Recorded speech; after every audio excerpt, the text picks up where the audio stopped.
வணக்கம். வாங்க, welcome to Saikanthi kitchen. இன்றைக்கி நாம் வீட்டிலேயே பொரி உருண்டை எப்படி செய்யுதுன்னு பார்க்க போகிறோம். இது வந்து ஈவினிங் ஸ்நாக்ஸுக்கு பசங்களுக்கு வீட்டில் இருக்காங்க, அதனால் வந்து ஹாலிடே டயத்தில் வீட்டில் இருக்காங்கல்ல, அதனால் நம்ம ஸ்பெஷலாக ஏதாவது ஒன்று ஆரோக்கியமாக செஞ்சு கொடுக்கணும். அது வந்து நம்ம எடுத்துக்கிறது வந்து இன்றைக்கி பொரி உருண்டை எடுத்துருக்கேன்.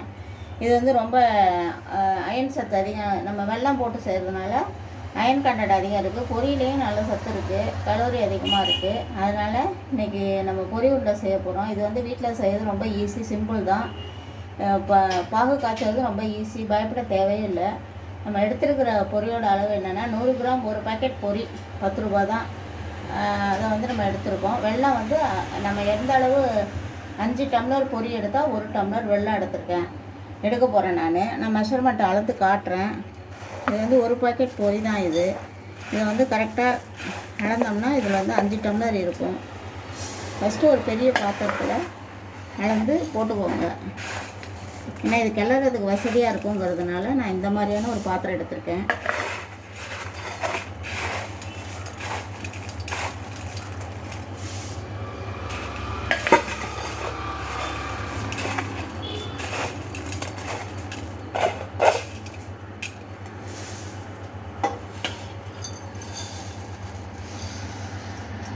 அஞ்சு டம்ளர் அளவு இருக்குது. 5 டம்ளர் கம்மியாகவே இருக்குது. அது வந்து நீங்கள் இந்த பாகு கிண்டி உருட்டுனீங்க அப்படின்னா உங்களுக்கு வந்து ஒரு 15 உருண்டை கிட்டத்தட்ட வரும். இந்த மாதிரி ஒரு பெரிய அகலமான பாத்திரத்தை எடுத்துக்கோங்க. இதில் வந்து அளந்து மெஷர் பண்ணி வச்சுக்கோங்க. இதுக்கான நான் எடுத்துருக்கிற வெல்லத்தோட அளவு என்னென்னா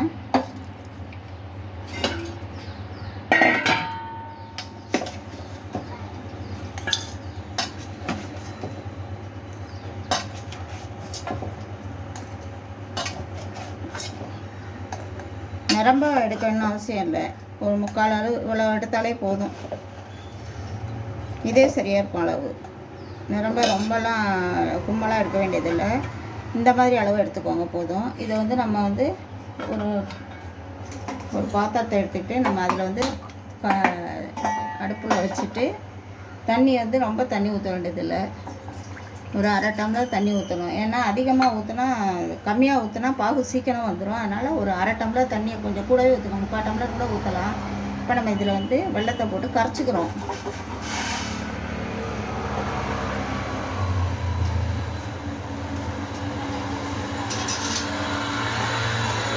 ஃபஸ்ட்டு இது வந்து தண்ணியில் நல்லா கரையணும். ரொம்ப கம்மியான தண்ணி ஊற்றிட்டீங்க அப்படின்னா கரையாது, சீக்கிரம் பாகு வந்துடும், அளவு தெரியாது. அதனால் கொஞ்சம் தண்ணி கொஞ்சம் அதிகமாக ஊற்றினா கூட கொஞ்சம் நேரம் கொதிக்கும், அவ்வளோதான். ஆனால் பதம் கரெக்டாக வந்துடும். ஒரு 1/2 டம்ளரை விட கூடவே ஊற்றுங்க. நல்லா கரைஞ்ச உடனே நம்ம ஒரு இரும்பு காப்பி வடிகட்டி ஃபில்ட்ரு வச்சு நம்ம வடிகட்டிக்கலாம். அதில் உள்ள மண் குப்பையெல்லாம் இருக்கும். அதனால் பாகு காய்ச்சது ரொம்ப சிம்பிள் தான், ஒன்றும் கஷ்டம் கிடையாது, ரொம்ப ஈஸி தான். நீங்கள் கடையில் இந்த பொரி உருண்டை வாங்கி சாப்பிட்டா அவங்க வந்து ஜீனியில் செய்கிறாங்களா என்னன்னு தெரியாது. இப்போ வந்து நம்ம வெளியில் வாங்கி சாப்பிட்றது அவ்வளோ ஆரோக்கியமான ஹெல்த்தியாக கிடையாது. வீட்டிலே முடிஞ்சளவு நம்ம வீட்டில் செஞ்சு சாப்பிட்றது ரொம்ப நல்லது. இது ரெண்டாவது ரொம்ப ஈஸி தான். நீங்கள் சமைக்கிற டைம்லேயே ஒரு பக்கம் இந்த பாகு காய்ச்சிட்டிங்க அப்படின்னா கிண்டியெல்லாம் பொரியில் ஊற்றி அப்படியே கிண்ட வேண்டியதுதான். இது பார்க்குறதுக்கு தான் ஒரு டஃப்பாக தெரியும், ஆனால் செஞ்சால் ரொம்ப சிம்பிளாக இருக்கும். வீட்டில் செஞ்சு பசங்களுக்கு கொடுங்க. ரெண்டாவது பிடிக்கிறதும் கஷ்டம் கிடையாது. இது அப்படியே கொதிச்சுக்கிட்டே இருக்கட்டும்.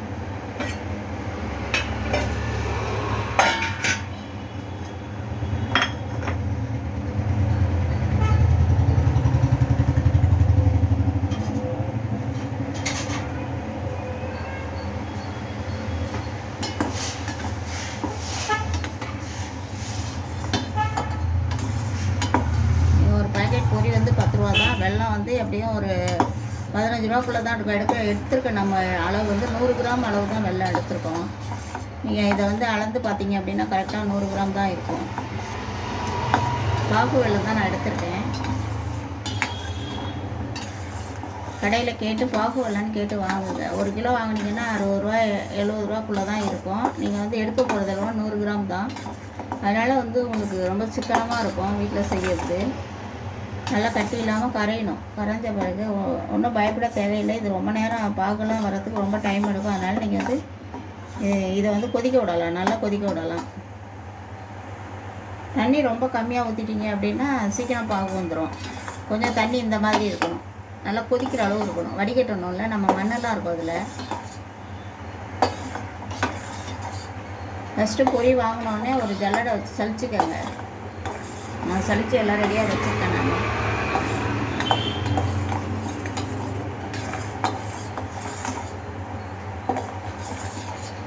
ஏற்கனவே நான் வந்து இந்த வீடியோவில் கடலை உருண்டை, பொட்டுக்கடலையை வச்சு எப்படி உருண்டை பண்ணுறது அப்படின்னு போட்டிருக்கேன்.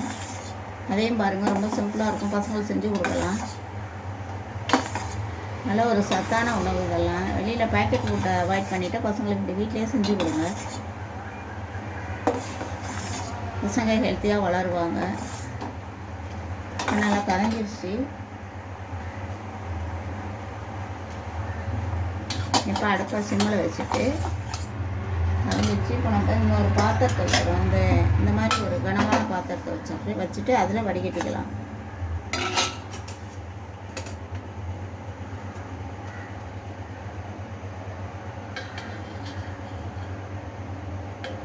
இந்த தூசெல்லாம் இருக்கும், அதுக்காக தான் வடிகட்டுறது. இந்த மாதிரி தூசெல்லாம் இருக்கும், நம்ம சக்கையெல்லாம் இருக்கும். எந்த வெல்லம் வாங்கினாலும் இப்படி வடிகட்டிடுங்க. இப்போ நம்ம இது வந்து கொதிக்கும்.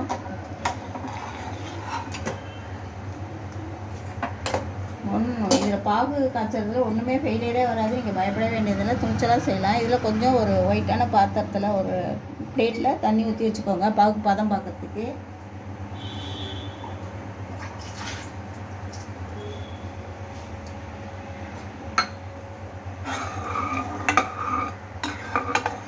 நான் சொன்ன மெஷர்மெண்ட்டே கரெக்டாக எடுங்க. 3 டம்ளர் பொரி, 4 டம்ளர் பொரி, 5 டம்ளர் பொரி எடுங்க, கரெக்டாக இருக்கும். அது கம்மியாக எடுத்திங்கன்னா பாகு நிறைய இதுலேயே உருட்டும் போது நம்ம கையில் ஒட்டும். இது வந்து கையில் ஒட்டாது கொள்ளாது, ஈஸியாக எடுக்கலாம். அப்படியே இதாகிட்டாலும் மறுபடியும் நம்ம சூடு பண்ணி நம்ம உருட்டிடலாம். ரொம்ப சிம்பிள் தான் இது.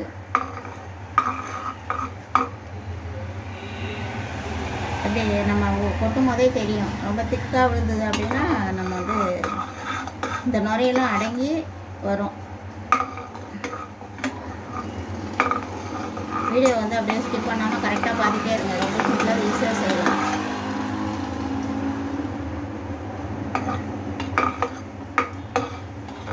நான் உங்களுக்கு செஞ்சு காட்டுறது எல்லாமே நாங்கள் வீட்டில் ரெகுலராக நான் செய்கிறது தான், ட்ரை பண்ணுறது தான். நான் வீட்டில் செஞ்சு கொடுக்குறது தான் நான் உங்களுக்கு வீடியோவாக போடுறேன். அதனால் மிஸ்டேக் வந்து வாய்ப்பே இல்லை. இதில் ஒன்றுமே நீங்கள் கலக்க வேண்டியதில்லை, வெறும் பொரியல் எல்லாம் அவ்வளோதான். 2 பொருளை வச்சு சிம்பிளாக பசங்களுக்கு ஈவினிங் ஸ்நாக்ஸ் நம்ம செஞ்சு கொடுக்கலாம். செஞ்சு வச்சுட்டோன்னா அப்பப்போ எடுத்து சாப்பிடுவாங்க. இது வந்து ஒன்றும் நமத்து போகாது. ஒரு கவரில் போட்டு கட்டி வச்சுருங்க, காற்று போகாது டப்பாவில் வச்சுருங்க.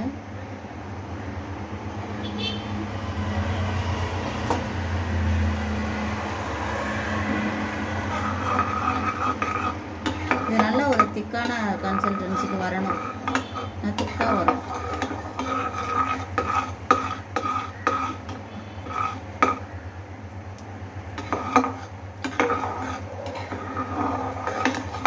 நீங்கள் கடையில் அந்த பேக்கெட் வாங்கினீங்கன்னா அது வந்து அவங்க எதில் செய்கிறாங்க நமக்கு தெரியாது. 2வது அவ்வளோ ஒரு டேஸ்ட்டாகவும் இருக்காது. நீங்கள் வீட்டில் செஞ்சு சாப்பிட்டு பாருங்கள், அதோட டேஸ்ட் ரொம்ப டிஃப்ரெண்ட்டாக இருக்கும். இது வந்து கடையில் வாங்கினா ரேட்டும் அதிகம். ஒரு 20 ரூபா ஒரு பேக்கெட் வாங்கினா அதில் வந்து ஒரு 10 தான் இருக்கும், 10 12 தான் இருக்கும். நம்ம வீட்டில் செஞ்சோம்னா நல்லா பெரிய உருண்டையாகவும் இருக்கும்.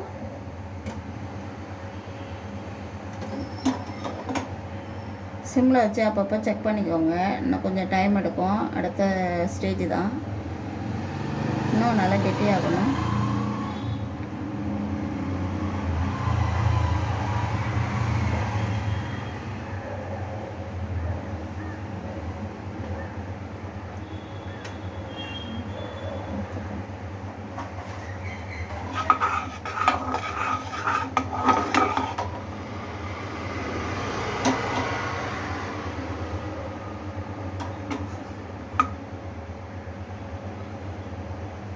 இப்படி ஒரு கோடு மாதிரி போட்டு பாருங்கள். அப்படி போட்டிங்க அப்படின்னா நல்லா ஸ்ட்ராங்காக வரணும். இப்போ நீங்கள் எடுத்திங்கன்னா மிட்டாய் மாதிரி பிச்சை சாக்லேட் வருதுல்ல, அந்த மாதிரி வரணும். அந்த மாதிரி இது சரியான பதம். இதை நீங்கள் இப்படி உருட்டி போட்டிங்க, இப்படி வரணும், மிட்டாய் மாதிரி வரணும். இப்போ வந்து நீங்கள் ஸ்டவ் ஆஃப் பண்ணிடலாம். இப்போ இதை நீங்கள் கீழே போட்டிங்க அப்படின்னா சவுண்டு வரும். இப்போ இதை நீங்கள் கீழே போட்டிங்கன்னா இப்படி சவுண்டு வரணும். இது வந்து பாத்திரம் வந்து நிறைய ஹீட்டாக இருக்கிறதுனால இதை கொஞ்சம் நல்லா ஆஃப் பண்ணிடலாம். இப்போ வந்து இந்த பாத்திரத்தை தூக்கி இதில் வைக்கலாம். வச்சுட்டு அடுப்பை பற்ற வச்சு விட்டுடலாம் லைட்டாக.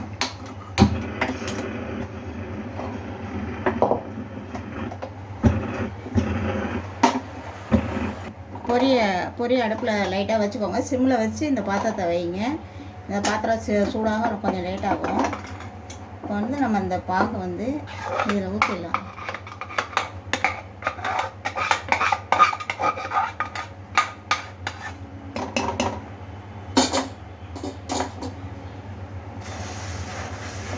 இதை வந்து இப்படியே கிண்டிடுங்க.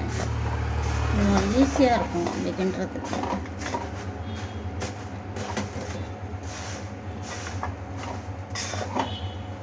இந்த மாதிரி நம்ம தோசை திருப்பியை வந்து இப்படி எடுத்துக்கோங்க பின்னால். ஏன்னா கரண்டினா ஒட்டும்.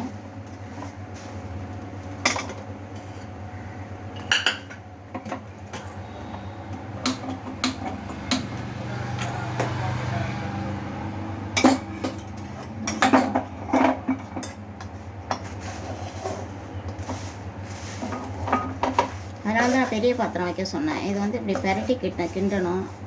அடியில் வந்து இறக்கி வச்சுட்டு கிண்டினீங்க அப்படின்னா அந்த இது அடி பிடிச்சிக்கும். ஒரு மாதிரி அந்த பாகு வந்து பிடிச்சிக்கும். அப்படி லைட்டாக அது சூடாகிட்டே இருக்கும்போது கிண்டினீங்க அப்படின்னா நல்லா எல்லாம் கோட்டிங் ஆகும். அந்த பொரியோடு எல்லாம் கோட்டிங் ஆகும். பயப்படவே தேவை கிடையாது. நீங்கள் இந்த பதம் வந்துருச்சு அப்படின்னா ஆஃப் பண்ணிவிடுங்க. கட்டி ஆகாது, கல் மாதிரிலாம் ஆகிடாது. ஏன்னா அடுப்பில் ஹீட் வந்துகிட்டே இருக்குல்ல, அதனால் அது மெல்ட் ஆகிட்டே இருக்கும். அப்போ வந்து உங்களுக்கு ஈஸியாக இருக்கும் செய்யறதுக்கு.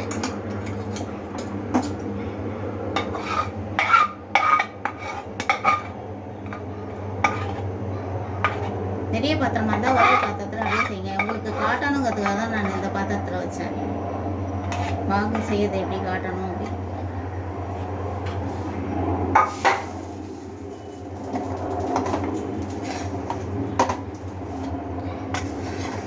இப்போ நீங்கள் பிடிக்க ஆரம்பிக்கலாம். கை வந்து சூடெல்லாம் ஒன்றும் ஆகாது, கையில் ஒட்டாது கொள்ளாது. சூடாகவே இருக்கட்டும்.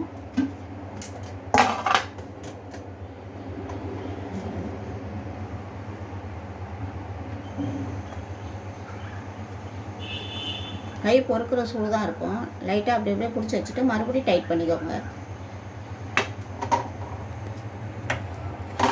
அடுப்பை ஆஃப் பண்ணிக்கோங்க வேணாம்.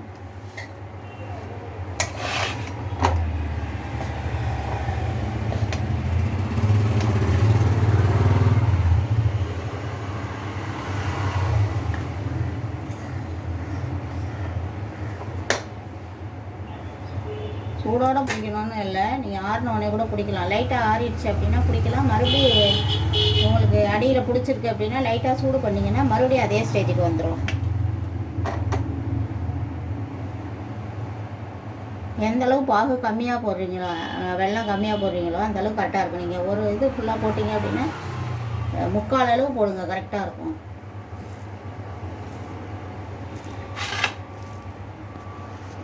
இந்த மாதிரி தோசை திருப்பி வச்சு கிண்டுங்க. கரண்டியை வச்சு கிண்டிங்கன்னா கரண்டியில் எல்லா இடத்துலையும் பிடிச்சிக்கும்.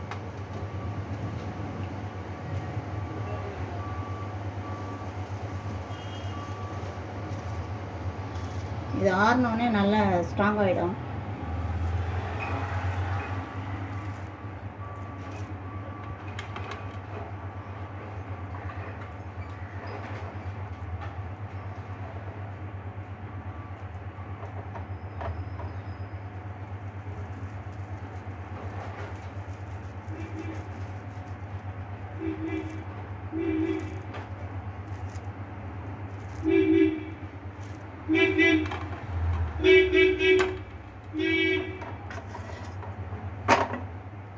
சூடு வந்து அதில் இருக்கும். நீங்கள் இதாகிடாது. பாவுக்கு வந்து கெட்டியாகிடுச்சு அப்படின்லாம் பயப்பட வேண்டியதில்லை. கையில் வேணால் மாவு ஏதாவது தடைக்கோங்க.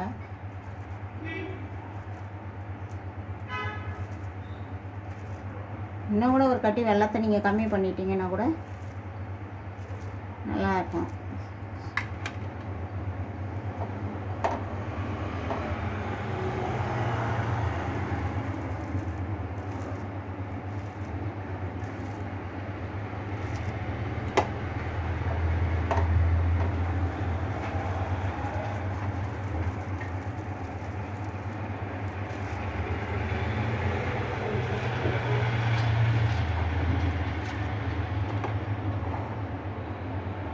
ஆற ஆற உங்களுக்கு வந்து ஈஸியாக இருக்கும் பிடிக்கிறதுக்கு. சின்னதாக வேணாலும் சின்னதாக பிடிச்சிக்கலாம்.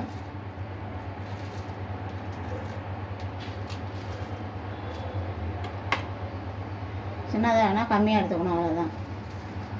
இந்த அளவு வேணும் அப்படின்னா சின்னதாக எடுத்துக்கணும்.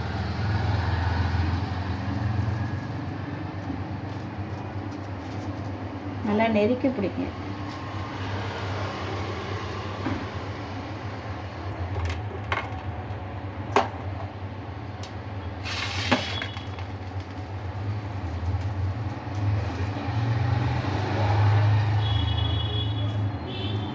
கொஞ்சம் உதிர்ற மாதிரி இருக்குன்னா மறுபடியும் ஹீட் பண்ணுங்கள். ஹீட் பண்ணிங்கன்னா மறுபடியும் பாண்டிங் கிடைக்கும்.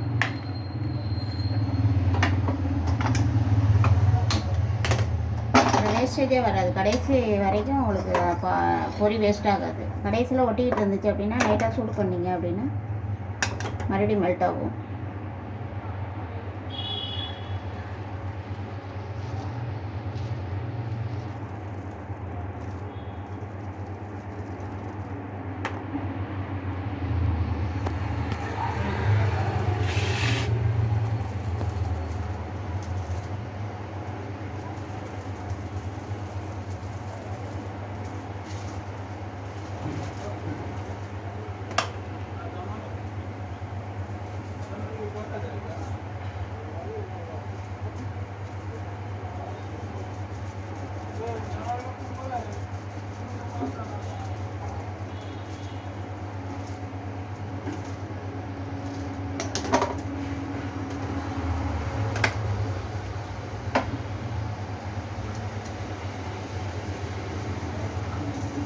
அப்பப்போ அடுப்பை ஆஃப் பண்ணி ஆன் பண்ணிக்கோங்க. உங்களுக்கு அடியில் பொரி பிடிச்சா மட்டும் ஆன் பண்ணுங்க, இல்லைன்னா தேவையில்லை. இப்போ எல்லாமே வந்துருச்சு.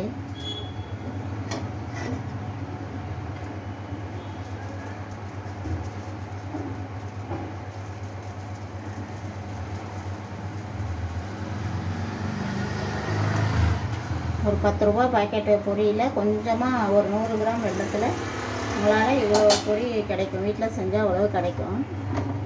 ரெண்டாவது செய்கிற டைமிங் வந்து ரொம்ப கம்மி தான். இதுக்கு வந்து டைம் எடுக்காது. பசங்க கேட்டாங்கன்னா உடனே செஞ்சு கொடுக்க முடியாது, ஏன்னா வீட்டில் இருக்கிற பொருள் தான். ரெண்டாவது பொரி வாங்கி ரொம்ப நாள் ஆச்சு அப்படின்னா அடுப்பை பற்ற வச்சு பாத்திரத்தில் ஒரு பெரிய வானலில் போட்டு லைட்டாக சூடு பண்ணிக்கோங்க. அப்போ தான் வந்து இது கிறிஸ்பியாக இருக்கும். புதுசாக வாங்கிட்டு வந்தது அன்றைக்கி செய்கிறோன்னா தேவையில்லை. வாங்கி ரொம்ப நாள் ஆச்சு அப்படின்னா லைட்டாக சூடு பண்ணிக்கோங்க. ரொம்ப சூடு பண்ணால் இதாகிடும், வத்தலாகிடும். லைட்டாக முடிஞ்சிருச்சு. இப்போ சுவையான பொரி உருண்டை ரெடி ஆகிடுச்சு. பசங்களுக்கு செஞ்சு கொடுங்க, நீங்களும் சாப்பிடுங்க. என்னுடைய சாய்காந்தி கிச்சன் சேனலை சப்ஸ்கிரைப் பண்ணுங்கள், லைக் பண்ணுங்கள், ஷேர் பண்ணுங்கள். இன்னொரு ஆரோக்கியமான வீடியோவோட நான் உங்களை சந்திக்கிறேன். இந்த வீடியோ பார்த்ததுக்கு ரொம்ப தேங்க்ஸ்.